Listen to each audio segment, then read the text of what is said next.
الحمد لله نحمده ونستعينه ونستغفره ونؤمن به ونتوكل عليه ونعوذ بالله من شرور أنفسنا ومن سيئات أعمالنا من يهده الله فلا مضل له ومن يضلل فلا هادي له وأشهد أن لا إله إلا الله وحده لا شريك له وأشهد أن محمدا عبده ورسوله أما بعد فإن خير الحديث كتاب الله وخير الهدي هدي محمد صلى الله عليه وسلم وشر الأمور محدثاتها وكل محدثة بدعة وكل بدعة ضلالة وكل ضلالة في النار. أعوذ بالله من الشيطان الرجيم. بسم الله الرحمن الرحيم. يا أيها الذين آمنوا إذا لقيتم فئة فاثبتوا واذكروا الله كثيرا لعلكم تفلحون وأطيعوا الله ورسوله ولا تنازعوا فتفشلوا وتذهب ريحكم واصبروا ان اللہ مع الصابرین. محترم حاضرین، ہم میں سے کون ایسا شخص ہے جو یہ نہیں چاہتا کہ اسے عروج اور ترقی ملے، بلندی ملے، بلند درجات ملے اور اس کی عزت کی جائے؟ اس کے بالمقابل کون ہے جو اسے ناپسند نہیں کرتا کہ ہماری بے عزتی ہو، ناکامیاب ہوں، پست ہوں، انحطاط کا شکار ہوں؟ انفرادی اور اجتماعی طور پر، یعنی ہم ذاتی طور سے بے عزت کیے جائیں، ہم ناکامیاب ہوتے جائیں، یہ بھی انسان کو پسند نہیں ہے، اور اجتماعی طور پر بے عزتی اور بدنامی ہو، اسے بھی کوئی گوارا نہیں کرتا. لیکن آج ہم مسلمانوں کے حالات دیکھیں تو ہم انفرادی سطح سے لے کر اجتماعی سطح تک، گھر سے لے کر عالمی پیمانے تک بے عزتیاں، بدنامیاں، رسوائیاں جھیل رہے ہیں. اللہ رب العالمین نے ہمیں جو دین دیا یہ سب سے بہتر دین، ہمارے پیغمبر سید المرسلین، امت خیر امت، کس بنیاد پر؟ اس دین کی بنیاد پر جو سب سے کامل اور سب سے بہتر دین کے طور پر ہم کو دیا گیا. اس دین نے ترقی عروج کے سارے اسباب ہمیں بیان کیے. اللہ رب العالمین نے مثال کے طور پہ سیدنا ابراہیم علیہ السلام کا جب وہ قصہ اور واقعہ بیان کیا جس میں انہوں نے قوم کو سمجھانے کے لیے یہ کہا، ستارے کو دیکھ کر یہ میرا رب ہے، ڈوب گیا تو کہا ڈوبنے والوں کو میں پسند نہیں کرتا، پھر چاند، پھر سورج، پوری ایک مناظرے کی شکل ہے سمجھانے کے لیے. اور پھر اس کے بعد نتیجے کی بات کہہ کے یہ کہا کہ یہ چاند، سورج، ستارے جس کی مخلوق ہیں، جس کے تابع فرمان ہیں، باتیں مان رہے ہیں، یہ جس کی مان رہے ہیں وہ خالق و مالک ہے، وہ الوہیت کا حقدار ہے، میں اسی کی طرف رخ کرتا ہوں. اور پھر اس کے بعد ایک سوال ہے کہ بتائیے کہ تم شرک کرتے ہو، اللہ سے نہیں ڈرتے، میں ان سے کیوں ڈروں جن کو تم شریک ٹھہراتے ہو اللہ کا، جبکہ وہ شریک ہے بھی نہیں. تو ای الفریقین احق بالامن ان کنتم تعلمون، ہم دونوں میں کون سا فریق امن اور بچاؤ کے زیادہ لائق ہے؟ غور کرو اگر تم کو سمجھ میں آتا ہو. ہاں، تو آگے اللہ رب العالمین نے ان پوری باتوں کا ذکر کرنے کے بعد کہا وَتِلْكَ حُجَّتُنَا آتَيْنَاهَا إِبْرَاهِيمَ عَلَىٰ قَوْمِهِ. یہ حجت تھی، یہ دلیل تھی بہت کھلی ہوئی جو ہم نے سیدنا ابراہیم کو، حضرت ابراہیم علیہ السلام کو ان کی قوم کے مقابلے میں دی. انتہائی ذہانت کی باتیں، مدلل باتیں، ایسی بات کہ اگر انصاف پسند آدمی سنے تو انکار نہیں کر سکتا. ایسی دلیلیں ہم نے دی. اور پھر آگے فرمایا کہ نرفع درجات من نشاء، ہم جس کے درجے کو چاہتے ہیں بلند کرتے ہیں. اللہ کس کو چاہتا ہے؟ اللہ کے چاہنے سے صرف نہیں بلکہ ہماری اپنی چاہت سے بھی ہوتا ہے. ہم چاہیں گے تو اللہ چاہے گا، ہمارے اندر خواہش اور درد ہوگا، کوشش ہوگی تو اللہ کی توفیق ہوگی. اللہ کا ارشاد ہے والذین جاہدوا فینا لنہدینہم سبلنا، جو لوگ ہمارے راستے میں، ہمارے بارے میں مجاہدہ کرتے ہیں، کوشش، محنت کرتے ہیں، ہم ان کو اپنے راستے کی رہنمائی ضرور کریں گے. ہم کوشش کریں تو اللہ رہنمائی کرے گا، یہ قرآن کہہ رہا ہے. اور اللہ جسے چاہتا ہے بلندیاں عطا کرتا ہے. ہماری چاہت اور کوشش پہلے ہونی چاہیے. ہم گھر میں بیٹھے ہوں، اپنی خواہشات نفس کی پیروی کرتے رہیں، بلندی اور ترقی کے راستے کو اختیار نہ کریں، بے عزتی اور بدنامی کے راستے سے اپنے آپ کو نہ بچائیں تو گھر میں بیٹھے بیٹھے روزی نہیں ملتی. آپ کہیں دعا کریں اللہ رزق دے، آپ کہیں اللہ بچہ دے اور آپ شادی ہی نہ کریں تو اولاد نہیں ملے گی. یہاں اللہ نے ہر چیز کے لیے سبب مقرر کیا، راستہ بتایا ہے کہ آپ یہ چاہتے ہیں تو اس راستے پر چلنا ہوگا. جنت آخرت کی چاہیے تو دنیا کی جنت کی جستجو کیجئے، محنت کیجئے، اس کے لیے قربانی دیجئے. اور جب ایسا ہوگا تو اللہ رب العالمین کا یہ طریقہ ہے کہ جو چاہتا ہے کہ ہم نیک بنے، اچھے بنے، اللہ کے مقرب ہوں، اللہ اسے توفیق دیتا ہے. نرفع درجات من نشاء. ٹھیک ایسا ہی جملہ جیسے حضرت ابراہیم کے لیے اللہ نے کہا کہ ذکر کے بعد، ایسے ہی حضرت یوسف علیہ السلام کے بارے میں بھی کہا. کب؟ اس وقت جب ان کے اپنے بھائی کو انہیں اپنے پاس روکنا تھا.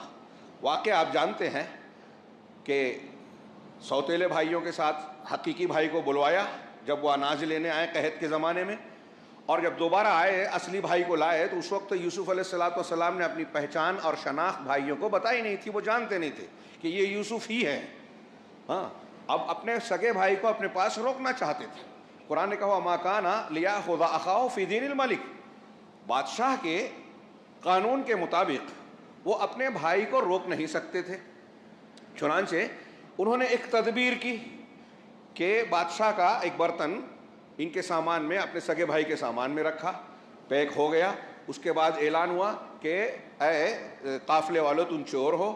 تو پوچھا کہ ہم چور نہیں ہیں، زمین میں فساد کرنے والے نہیں آئے. بھائیوں نے کہا نہیں، بادشاہ کا ایک قیمتی برتن غائب ہے. اور جب انہوں نے کہا کہ نہیں ہم نے چوری نہیں کی. کہا ٹھیک ہے، اگر چوری کی ہوگی تو کیا؟ کہا جس کے سامان میں وہ برتن نکلے گا وہی اس کا بدلہ ہوگا، اسے آپ اپنے پاس رکھ سکتے ہیں. قرآن نے کہا کہ پھر ان برتنوں کی، ان کے زنبیل کی جو تھیلے تھے، اناج کے جو بورے تھے، اس کو کھولنا شروع کیا. اپنے سگے بھائی سے پہلے سب کا تھیلا کھولا گیا اور آخر میں ان کا کھولا گیا، جن کے بارے میں بنیامین کہتے ہیں ان کا نام. اس میں برتن نکلا. ہاں، اور پھر واقعے کا یہاں مقصود نہیں ہے، آگے کا ذکر کرنا مقصود ہے کہ بنیامین کو روکا جانے لگا. انہوں نے منع کیا لیکن حضرت یوسف نے کہا ہم ظلم نہیں کرتے. یہ ایک ہیلا تھا. ہیلا اس وقت تک جائز ہے جب تک شریعت کی مخالفت نہ ہو، کسی کو دھوکہ نہ دیا جائے. کوئی حلال کو حرام اور حرام کو حلال. ہمارے یہاں سود کو حلال بنانے کے لیے، زکوٰۃ اور صدقات جو اللہ کا فرض ہے اس سے اب لوگوں کو بچانے کے لیے ہیلے بہانے کر کے غلط فتوے دیے جاتے ہیں. یہ شریعت کے ساتھ کھلواڑ ہے. یہ اللہ کے عذاب کو دعوت دینے والا عمل ہے. یہاں حضرت یوسف علیہ السلام نے جو ہیلا کیا، اس کی تعریف اللہ نے کی. دنیاوی بات تھی، دین کی نہیں تھی. لیکن اس کا تذکرہ کرنے کے بعد اللہ نے کہا کہ نرفع درجات من نشاء وفوق کل ذی علم علیم، کہ ہم جس کے درجے کو چاہتے ہیں درجات کو بلند کرتے ہیں، اور ہر علم والے کے اوپر ایک علم والا ہوتا ہے. کوئی عالم یہ نہ سمجھے کہ میں ہی بہت قابل ہوں، اس سے بڑے بڑے علماء ہیں. کچھ لوگوں نے کہا آیت کا معنی یہ ہے کہ کوئی اپنے آپ کو کچھ علم ہو جانے سے بہت بڑا، بے نظیر اور سب سے بڑا عالم نہ سمجھے. ہر عالم کے اوپر اللہ رب العالمین ہے جس نے پوری کائنات کو علم بانٹا ہے. ہاں، علم الانسان ما لم یعلم، انسان کو وہ باتیں سکھائی جو وہ نہیں جانتا. یہاں آپ دیکھ رہے ہیں کہ اللہ تعالیٰ نے حضرت یوسف علیہ السلام کی اس تدبیر کے بعد رفع درجات کا ذکر کیا. علماء نے ان دونوں آیتوں کو بتایا کہ حضرت ابراہیم نے دین کی بات بیان کی، توحید کا سبق دیا قوم کو اور بہترین دلیل دی. اس دلیل کے اور مناظرے کے بعد اللہ نے کہا کہ ہم درجات بلند کرتے ہیں. یہ علم دین کی فضیلت ہے کہ علم دین حاصل کرو گے تو اللہ درجات بلند کرتا ہے. حضرت یوسف علیہ السلام دین اور دنیا دونوں کے جامع تھے. انبیاء بھی سب کے سب ایسے ہی ہوتے تھے. تو دین کے علم کے ساتھ یوسف علیہ السلام نے جو تدبیر کی، دنیاوی فائدے کے اعتبار سے عقل اور شعور کا استعمال کیا. ہم اور آپ دنیا کے معاملات میں، تجارت ہو، معیشت ہو، سماج اور معاشرت ہو، لوگوں کے تعلقات ہوں، حق حقوق کی ادائیگی ہو، اپنا حق لینا ہو، دوسرے کے حق دلانے ہوں، مظلوم کو کا ساتھ دینا ہو، ظالم کو روکنا ہو، ان میں ہم اپنی تدبیر کا صحیح استعمال کرتے ہیں تو یہ رفع درجات کا سبب ہے. حضرت یوسف علیہ السلام کے ایسے ہی عمل پر اللہ نے کہا کہ ہم جس کے چاہتے ہیں درجات کو بلند کرتے ہیں.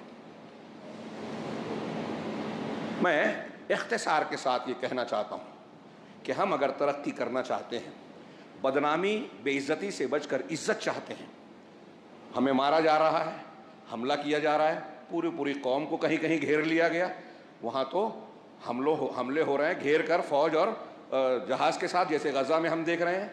ہم اور آپ بھی گھرے ہوئے ہیں، سازشوں کے گھیرے میں ہیں۔ ہمارے بچے، ہماری خواتین، کوئی مرتد ہو رہا ہے، کوئی دین سے دور ہو رہا ہے، کوئی جو ہے گرفتار ہو رہا ہے، کوئی آپس کے جھگڑوں کا شکار ہے۔ مختلف قسم کے عذاب ہیں، پریشانیاں ہیں، بے عزتی کے اسباب ہیں جنہوں نے ہم کو گھیر رکھا ہے، ہم کو شکار بنا رہے ہیں دشمنوں کا۔ شیاطین الانس والجن ہم سے کھیل رہے ہیں، ہمارے ایمان کو وہ ضائع کر رہے ہیں۔ ان سے بچنے کے لیے دو بنیادی چیزیں، ترقی اور کامیابی کے لیے، دنیا کی ترقی کامیابی، آخرت کی کامیابی، ان دونوں کے لیے جو دو بنیادی چیزیں ضروری ہے وہ ہے علم اور اخلاق۔ علم سے مراد خالی خلی علم نہیں، میرا علم میں علم دین ضروری ہے، جس کا جاننا ضروری ہے۔ دنیا کے مفید علوم کی بھی ضرورت ہے، لیکن وہ نہ ہو تو بھی چل جائے گا۔ دین کا ضروری علم نہ ہو تو نہیں چلے گا۔ آپ عقیدہ نہیں جانتے، اللہ کے پاس نہیں کہہ سکتے قرآن میں کہہ دیا گیا کہ مجھے معلوم نہیں تھا، یا میں نے باپ دادا کی، فلاں بزرگ کی تقلید کی، تو کسی کی تقلید کر کے آپ عقیدے میں نہیں بچ سکتے۔ یہ مقلدین کے یہاں بھی مسلک ہے کہ عقیدے میں تقلید جائز نہیں ہے، لکھ لیجئے، سمجھ لیجئے۔ ایک ہی موقع ہے ہمارا زندگی میں، تو علم اور اخلاق۔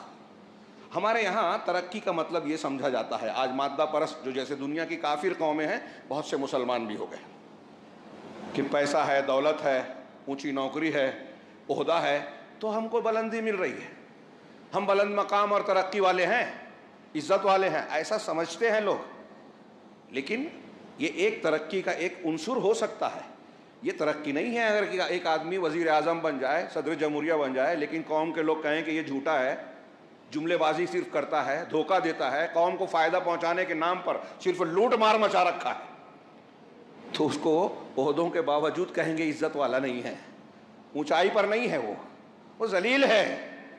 ہاں، فرعون بہت اونچا تھا اپنے زمانے کے اعتبار سے، اپنے آپ کو رب اعلیٰ کہا، آج دنیا میں اس کو کس طرح یاد کیا جاتا ہے؟ صرف مسلمان ہی نہیں، سارے آسمانی مذہب کے ماننے والے کیا کہتے ہیں اس کو؟ ابو جہل کو کوئی ذکر خیر سے یاد کرتا ہے؟ سوال ہی نہیں پیدا ہوتا۔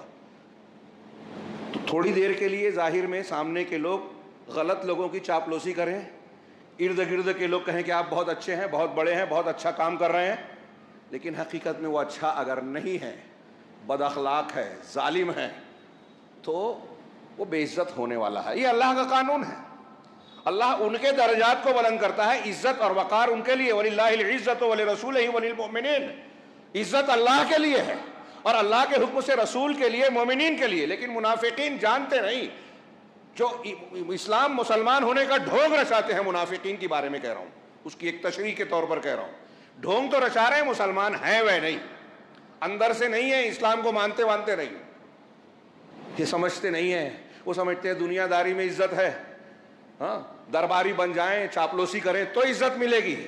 نہیں، عزت کا راستہ علم ہے، علم صحیح اور عمل صالح۔ علم صحیح میں ہدایت آ گئی اور عمل صالح شریعت کی پابندی۔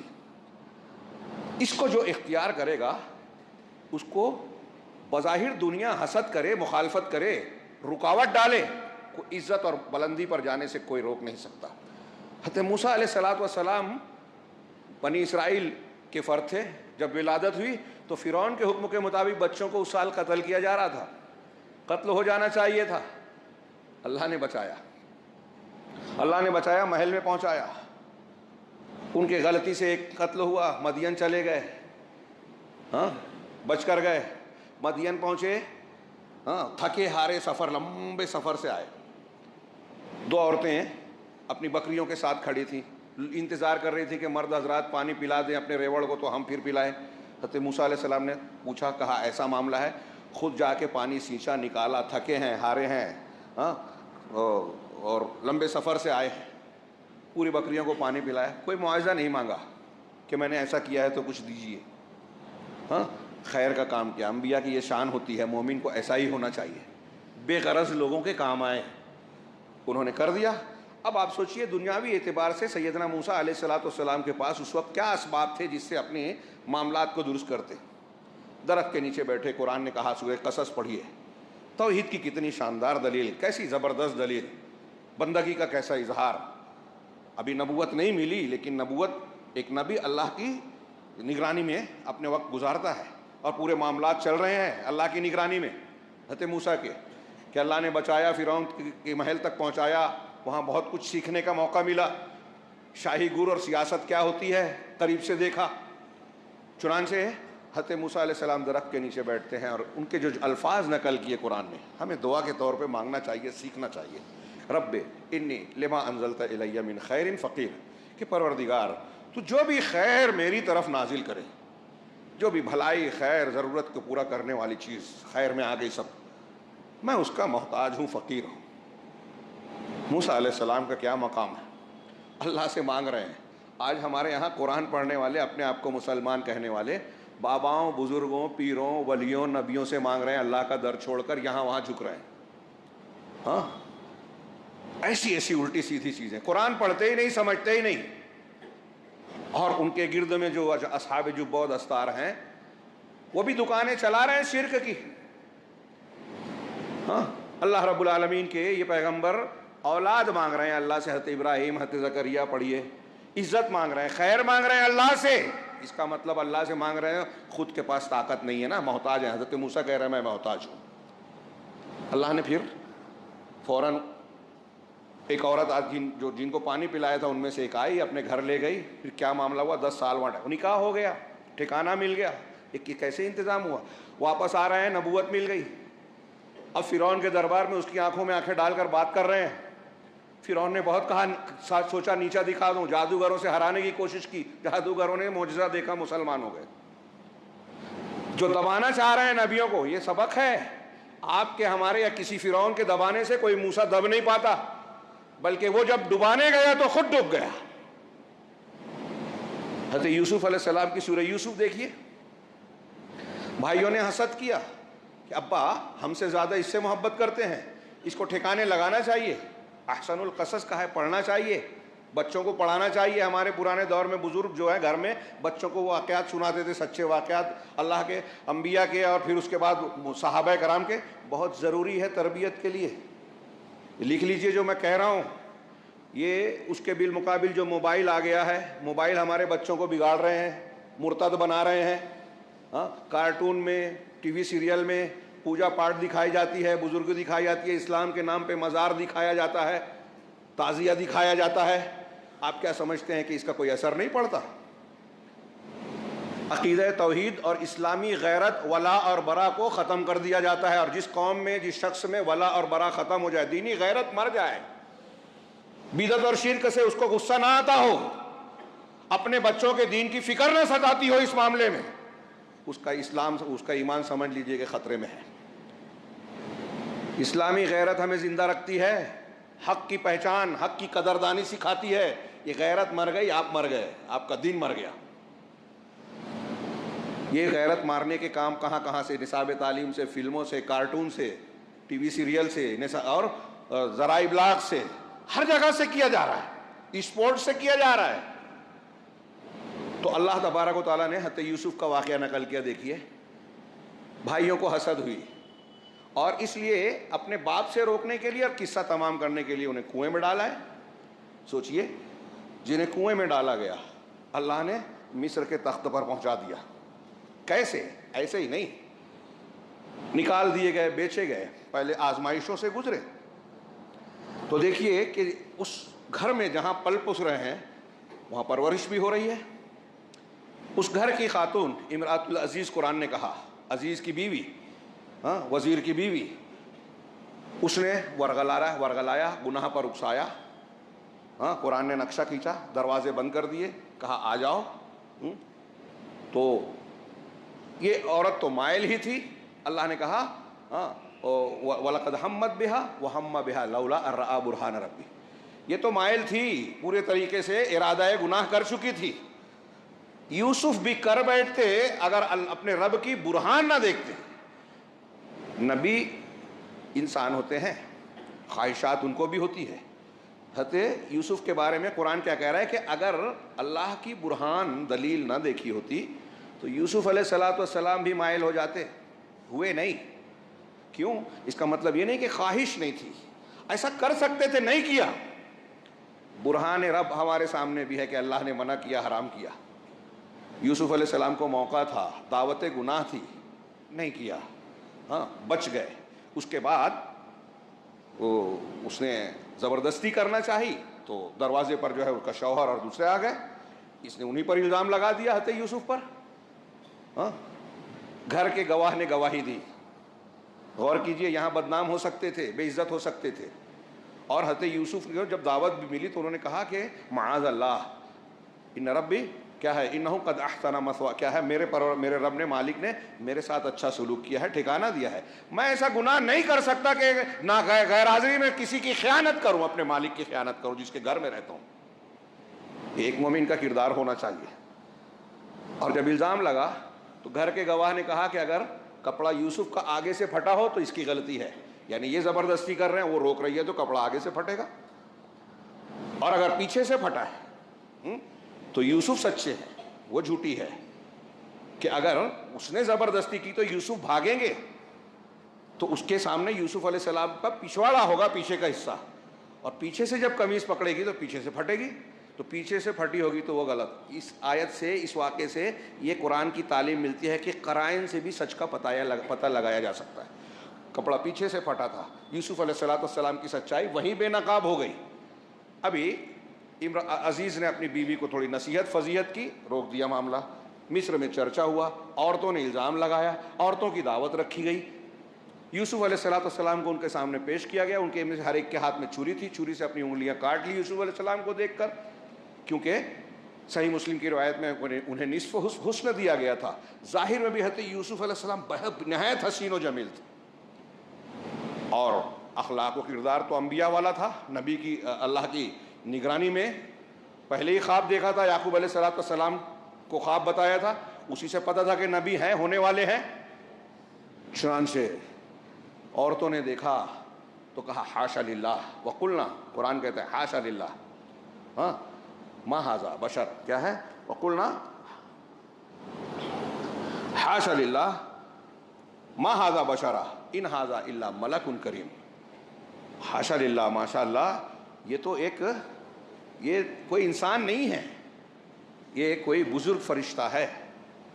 اس میں علماء میں عام طور سے کہتے ہیں کہ ان کے اس قول کا مطلب یہی تھا کہ ان کے حسین جمیل نورانی چہرہ دیکھ کر کہا یہ فرشتہ دکھتا ہے، انسان نہیں ہے، یعنی ان کے یہاں بھی تصور تھا کہ فرشتے کی شکل صورت انسان نے دیکھی نہیں، تصوراتی طور پہ۔ ہاں، اور ساتھ ساتھ مولانا آزاد کہتے ہیں کہ وہ کہہ رہی ہیں کہ ملکن کریم، حضرت یوسف اگرچہ ظاہری طور پہ حسین و جمیل تھے، لیکن خواتین یہ کہہ رہی ہیں، خواتین مصر کے، وہ ملک کریم ہے، معزز اور بزرگ فرشتہ ہیں، اس کا مطلب بااخلاق با کردار، ان عورتوں کی طرف بری نگاہ سے دیکھ بھی نہیں رہے، وہ چاہ رہی ہیں کہ ہماری طرف مائل ہو۔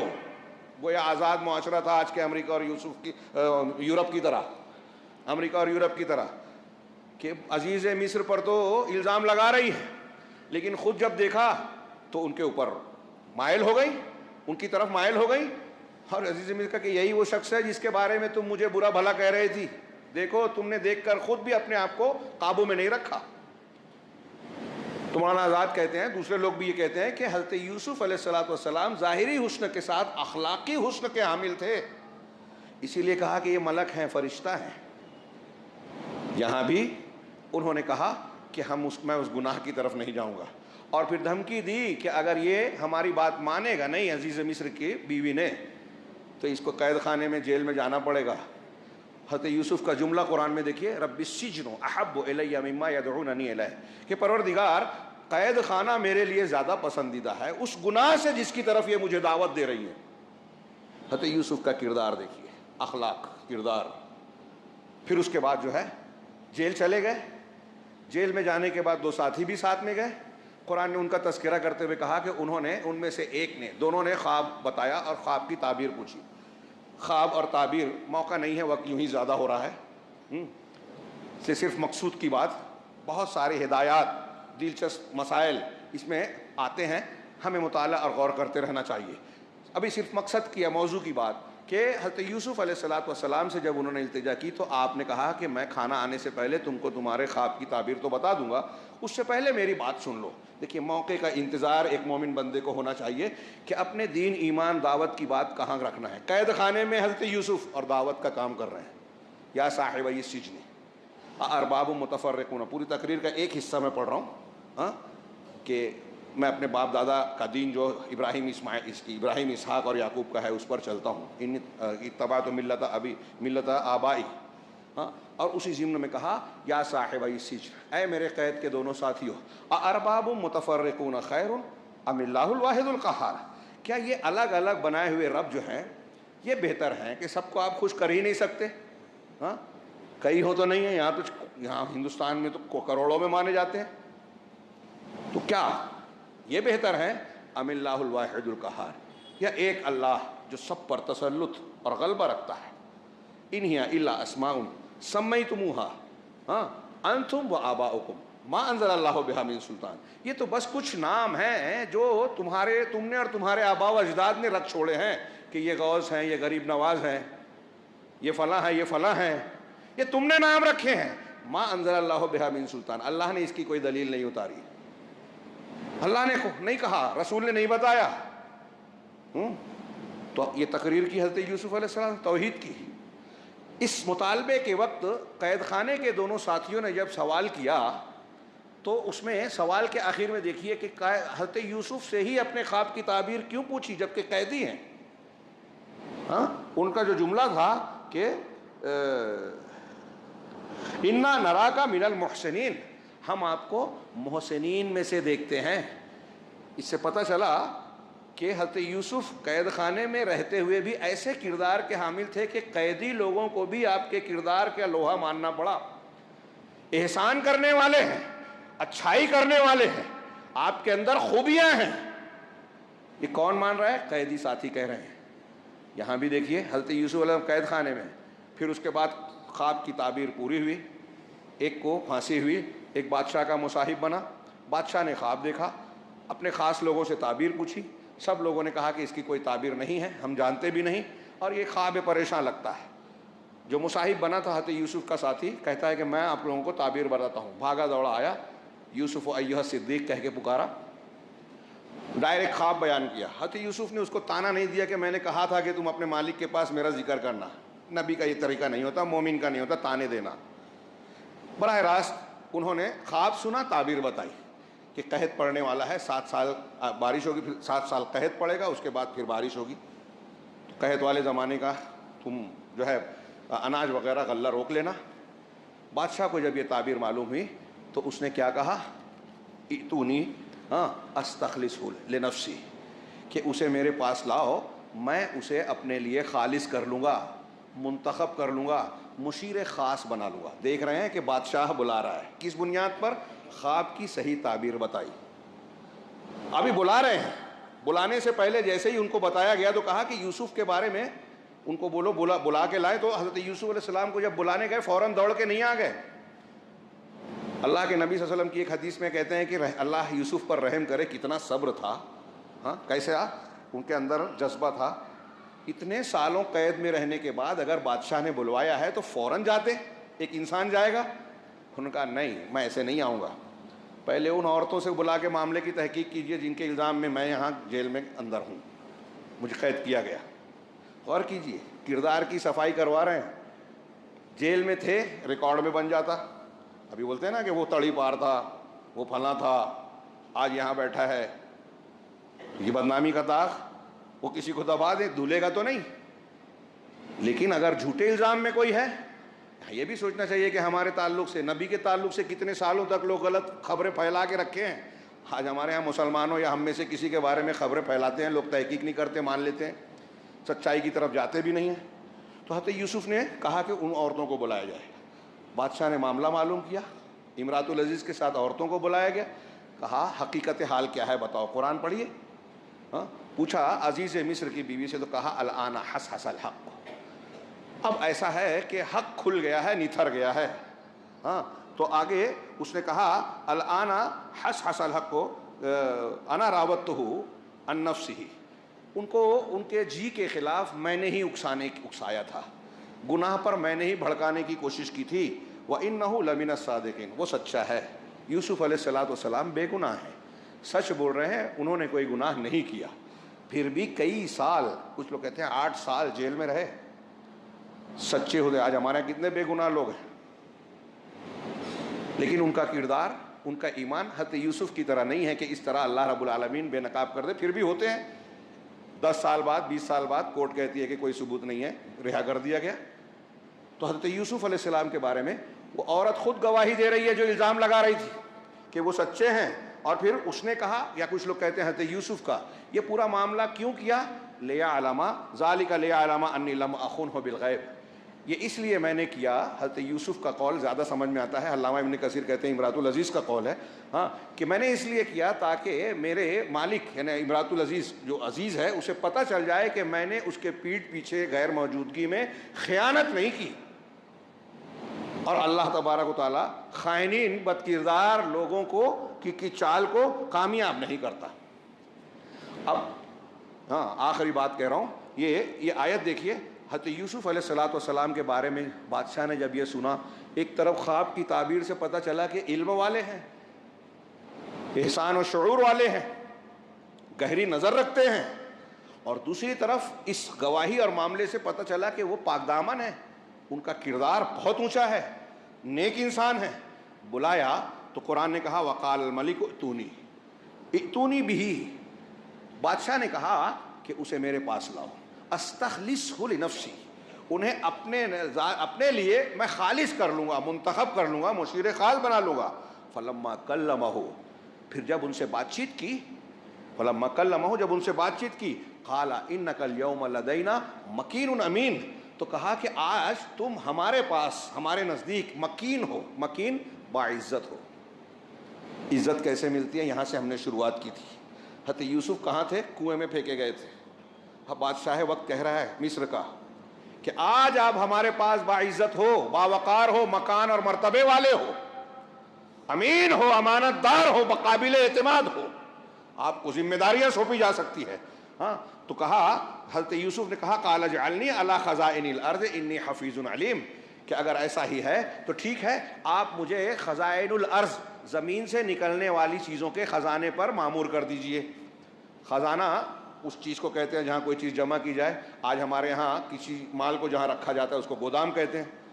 تو زمین کے نکلنے والے یعنی غلے، پودے، جو اناج ہے، جو بھی پیداوار ہے، اس کا جو گودام ہے اس کا مجھے نگراں بنائیے، وزیر بنائیے آج کی زبان میں، کیونکہ قحط پڑنے والا ہے، میں اس کا انتظام کروں گا۔ اس آیت سے لوگ کہتے ہیں کہ اگر ایک انسان کو عام حالات میں کسی کو عہدہ مانگنا جائز نہیں ہے، ممنوع ہے، لیکن اگر یقین ہو کہ کوئی دوسرا اس کو نہیں نبھا سکتا اور میرے اندر یہ صلاحیت ہے، ہم سبھی یہ کہیں گے ہمارے اندر صلاحیت ہے، جبکہ ہے وہ نہیں، تو اسے جو ہے عہدہ مانگنا چاہیے۔ یہ اس سے استدلال کرتے ہیں۔ حضرت یوسف علیہ السلام نے مانگا نہیں تھا، دھیان دیجئے، حضرت یوسف علیہ السلام کو بادشاہ نے یہ کہا تھا ائتونی استخلصہ لنفسی، ائتونی بہ، انہیں لاؤ میرے پاس، میں انہیں اپنا مشیر خاص بناؤں گا، اور پھر خود ہی کہا کہ آپ مقام والے ہیں، امانت دار ہیں، قابل اعتماد ہے، مطلب اب ہم آپ کو ذمہ داری دیں گے۔ تو بادشاہ نے خود کہا، اور جب خود کہا تب حضرت یوسف نے کہا کہ کون سی ذمہ داری مجھے دے رہے ہو؟ یہ والی دو۔ غور کیجئے، دونوں میں فرق ہے۔ تو حضرت یوسف علیہ السلام نے یہ بات کہی، اللہ نے آگے کہا وَكَذَلِكَ مَكَّنَّا لِيُوسُفَ فِي الْأَرْضِ، اسی طرح ہم نے یوسف کو زمین میں قوت عطا کی، اب تو تخت شاہی تک پہنچ گئے ہیں، بادشاہ کے خاص وزیر بن گئے ہیں۔ تو قوت کیسے مل گئی؟ کسی کے ساتھ چاہتے تو کوئی بھی فیصلہ کروا دیتے، بھائیوں کے ساتھ چاہتے تو انتقامی کارروائی کر سکتے تھے، نہیں کی۔ ہاں، جنہوں نے کنویں میں ڈالا تھا کہ ختم ہو جائیں، اللہ تعالیٰ نے انہیں کہاں پہنچایا۔ ہمیں بھی دنیا کنویں میں ڈالنا چاہتی ہے، مسلمانوں کو، اللہ نہیں چاہے گا تو یہ کبھی کامیاب نہیں، اور اللہ تعالیٰ پوری قوم کے تعلق سے تو نہیں چاہے گا، لیکن جو برے ہیں، شرک کر رہے ہیں، بدعت کر رہے ہیں، خرافات کر رہے ہیں، حرام حلال کی تمیز نہیں کرتے، اللہ کے دین کی پرواہ نہیں کرتے، سیکھنا بھی نہیں چاہتے، ان کو مدد ملے گی۔ ان پر تو غزہ کی طرح گھیراؤ ہوگا، ہماری طرح گھیر کے کہیں گھر توڑا جائے گا، کہیں قید کیے جائیں گے، کہیں ہماری معیشت کو تباہ کیا جائے گا, کھانے پینے پر پابندی لگے گی جیسا کہ یہاں لگ رہی ہے. حضرت یوسف کو یہ قوت دیا اللہ نے, ہاں, کہ زمین میں جہاں چاہیں چلے پھریں. ہاں, نصیب برحمتنا من نشاء, ہم اپنی رحمت کو جسے چاہتے ہیں پہنچاتے ہیں. ولا نضيع اجر المحسنین, اور محسنین کے اجر کو ہم ضائع نہیں کرتے. اگر آپ احسان کر رہے ہیں اللہ واسطے تو وہ احسان, وہ نیکی کبھی ضائع نہیں ہوگی. یہ ذہن نشین رکھیے. ہمارے یہاں کچھ لوگ نیکیاں کرنے کے بعد کہتے ہیں کہ ہم نے نیکیاں کی, پھر بھی ہمارے خلاف جو ہے دیکھیے فرقہ وارانہ کام کیے جا رہے ہیں. کورونا میں ہم نے ہندوؤں کی مدد کی, فلاں کی مدد کی. وہ نیکیاں کبھی ضائع نہیں ہوتی, اور امید اللہ سے رکھنا چاہیے, بندوں سے نہیں. ہاں, چنانچہ یہ محسنین کا یہ نتیجہ.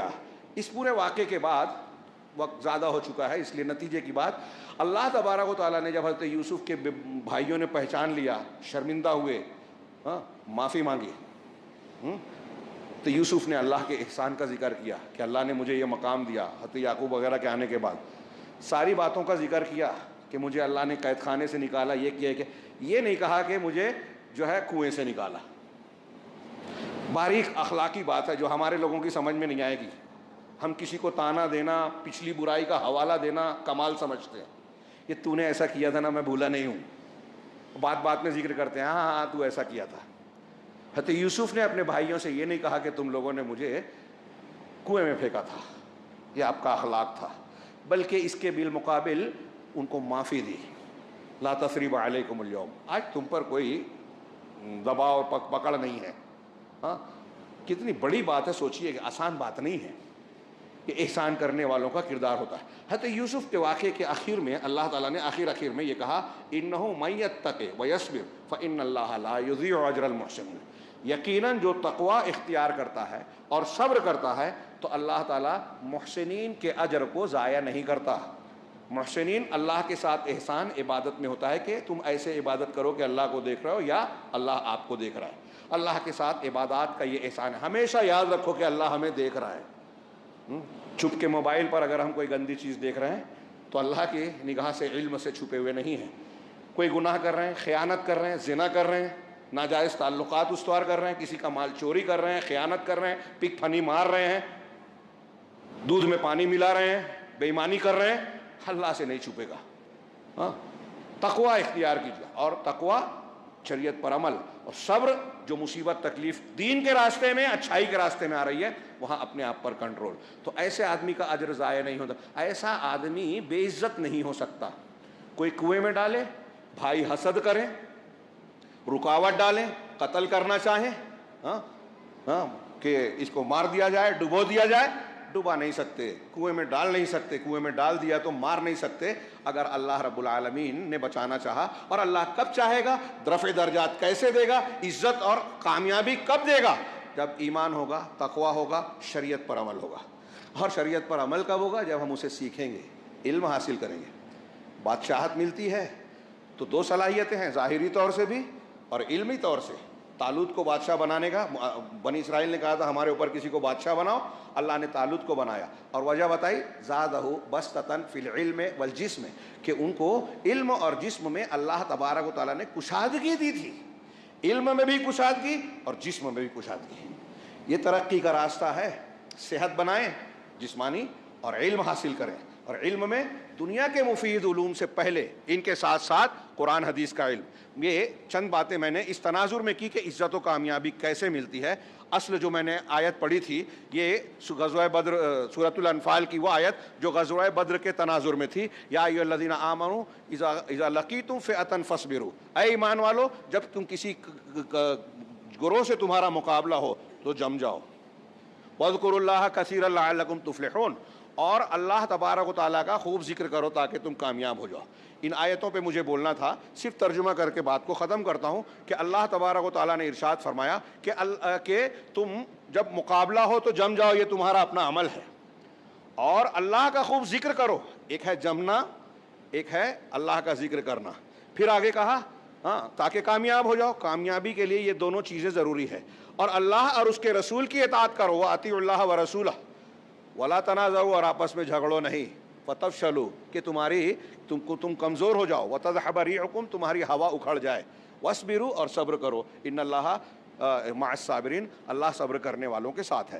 میں ان آیتوں کے تناظر میں غزوہ بدر کو بھی جوڑنا چاہتا تھا کہ اللہ سے ایک طرف طاقت کے ساتھ جو کچھ میسر تھی، رسول اللہ صلی اللہ علیہ وسلم بیٹھ جائیے ادھر، بیٹھ جائیے، اللہ رسول اللہ صلی اللہ علیہ وسلم نے ایک طرف جو ہے دعا مانگی، استستغیثون ربکم، جب تم اپنے رب سے فریاد کر رہے تھے، اپنے رب سے فریاد دعا مانگی، اللہ نے دعا کو قبول کیا، فرشتوں کو بھیجا، اور آگے آیتوں میں پڑھا کہ تمہاری فریاد کو قبول کرنے اللہ نے بارش برسائی، تمہارے دل کے جو ہے گھبراہٹ کو، خوف کو دور کر دیا، اور پانی اس لیے بارش اس لیے برسائی کہ تم غسل کر لو، طہارت ہو جاؤ، شیطان کی گندگی جو بوجھل پن ہے وہ ختم ہو جائے، اور تمہارے دل کو مضبوط کر دے، وَلِيَرْبِطَ عَلَىٰ قُلُوبِكُمْ وَيُثَبِّطَ بِهِ الْأَقْدَامَ، تمہارے دل مضبوط ہو جائیں، حوصلے ہو، اور زمین میں تمہارا جو بھسبھسی زمین ہے وہ جم جائے، تمہارے قدم جم جائیں۔